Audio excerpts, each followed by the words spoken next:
মাধ্যমিক পরীক্ষার্থীদের জন্য রইল দারুণ খবর। পরীক্ষার দিনে মিলবে একেবারে বিনামূল্যে বাস পরিষেবা।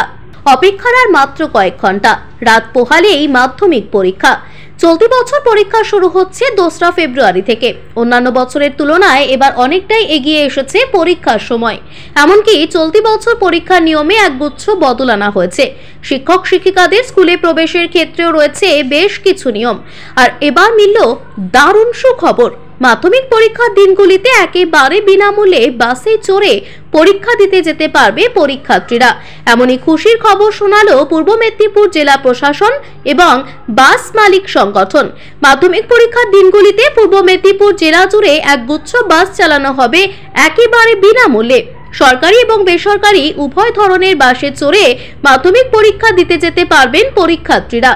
আসলে পরীক্ষা দিতে যাওয়ার পথে যাতে পরীক্ষার্থীদের কোনো রকমের সমস্যার মুখোমুখি হতে না হয়, সে কারণেই এমন উদ্যোগ পূর্ব মেদিনীপুর জেলা প্রশাসন এবং বাস মালিক সংগঠনের।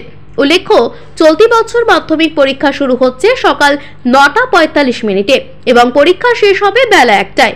পরীক্ষার সময় অনুযায়ী শিক্ষক শিক্ষিকাদের সকাল 8টার মধ্যে প্রবেশ করতে হবে স্কুলে।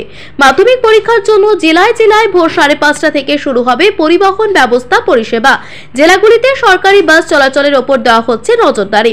এমনকি কলকাতায় মিলবে বিশেষ বাস পরিষেবা।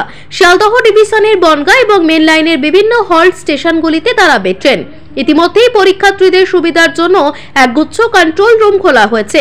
প্রকাশ্যে আনা হয়েছে বেশ কিছু হেল্পলাইন নম্বর। আর এসবের মাঝেই নয়া উদ্যোগ নিয়ে ফেলল পূর্ব মেদিনীপুর জেলা প্রশাসন এবং বাস মালিক সংগঠন।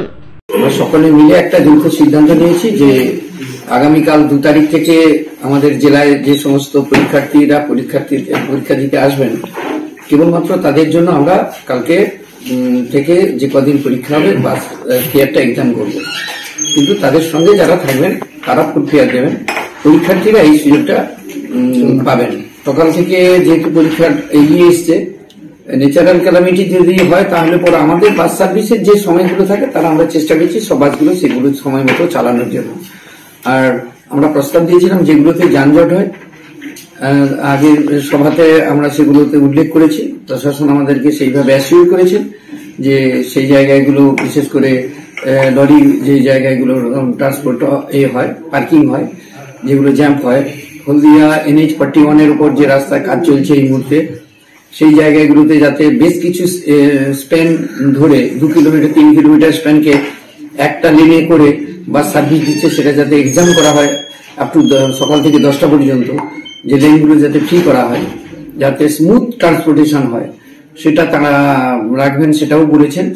আমরা আমাদের সাধ্যমতো চেষ্টা করব ট্রান্সপোর্টেশন রাখা, যাতে আমাদের জেলার পরীক্ষার্থীরা তাদের সেন্টারে এসে পরীক্ষা দিতে পারে।